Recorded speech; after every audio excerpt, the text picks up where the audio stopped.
So we just wrapped up a 10-year research project where we were studying reproductive behavior and nest success in hellbenders across a land use gradient. And that study is really important because we were able to show that as habitat becomes degraded, hellbender fathers who normally care for their young for like 8 months out of the year, they quit doing that.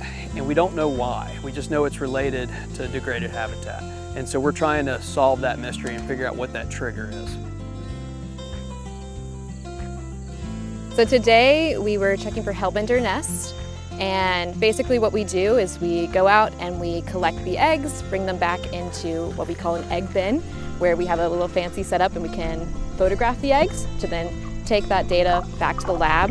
And then we also process the animal. Egg viability is really important because we know that hellbenders are declining, and we know they're declining because something is wrong with their reproduction. So it's really important to know whether or not water quality is impacting egg viability. This is our captive rearing system here at Virginia Tech in Steger Hall. Each tank has hellbender eggs from a different nest that we collected in the field, and each tank is equipped with a bubbler system. This bubbler system turns the eggs over periodically, mimicking parental care and allowing for the eggs to develop normally.